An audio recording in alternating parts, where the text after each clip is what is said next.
In some cities, in some countries, a certain mental institution or halfway house will mysteriously draw you. Once you enter, do not talk to anyone lest you find yourself under the influence of some other object. Upon reaching the front desk, look for a brochure of a bar or a pub. If there are none, then you have failed. All of your efforts up to this point has been for naught. If some can be found, take one and quietly leave. Go to the bar and sit near the darkest corner. Place the brochure on the table and do not order a drink. 2 men will walk into the bar. Their appearances will vary for each seeker. Both of them will sit at your table. Before any of them speaks, ask them, which of you is the holder of the black canvas? One of them will nod and the other will leave. These were the instructions, and Brandon Kite the Seeker was quite unsure of the quest's authenticity. Still, the 60-something bald man before him smiled and his companion walked away. Well then, the old man finally spoke. Seeker, before we begin, let me warn you that there are no powers to gain, nor truths to find beyond this point. The old man stood up and began to walk away. If you continue, nothing but a heavy burden awaits you, he continued. Follow me if you remain steadfast in your quest. Brandon stood up and left the bar with the old man. The geezer was limping, and his eyes showed glimmers of terror and despair. They betrayed the horrors that he has experienced. You were a seeker. I can see it in your eyes, Brandon said as he hastened his steps to catch up. Yes, came the old man's answer. I was called Ferdinand Gonzalez. I assume you, or the other guy, was this Azazel LV5 on the net? Brandon queried as they turned into a dark alley. The old man kept silent. Both men walked towards a padlocked door, water-stained and moss-encrusted.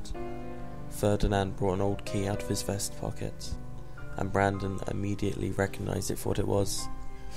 Wait, that's the... Brandon gasped. Silence.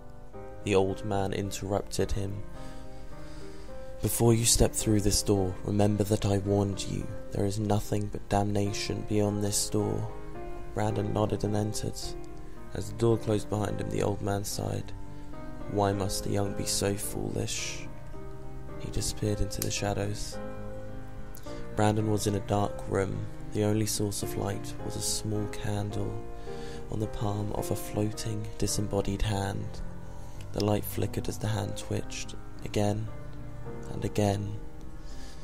Breathing in hard, he mustered his strength. He recalled the instructions posted on the nether regions of the internet, and he asked, what must I protect? Whispers came from the direction of the disembodied hand. They pierced Brandon's mind, and he felt as if they were probing him. They were judging him. They were the souls of the seekers that have failed. If they judge him impure or corrupt, they will rip him apart and take his soul. As each whisper drew near, he saw fleeting images of their lives, their accomplishments, their victories, and their ends. Brandon knew what he had to do. He mustered up the courage and steeled his convictions. They must never be joined. At least one must be kept away, he kept repeating to himself. Light suddenly erupted inside the room. A fluorescent bulb had switched on. It looked like a warehouse of some sort, with crates stacked up to the ceiling. In the far corner was a young girl. Her long brown hair was scattered around her face and shoulders as she shivered, clutching her legs. Brandon rushed beside her and carried her. A whisper echoed in Brandon's mind. Brandon, the voice called to him. It was the voice of his father, the seeker who failed. Brandon, she must never become one with the others. Protect her, run. For wherever you go, they will follow. Keep running. As long as she is with you, your mind will be strong. But they will come for her. You will have to run. Crashing through the crates and running out the door, Brandon exited the alley into the light of the city's neon signs, still cradling the little girl in his arms.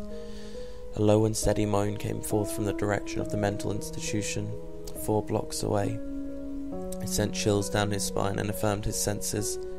They were coming for her, as she is the blank canvas. She is object 188 of 538. She will play a significant role in the dark days to come, but for now, she must be protected.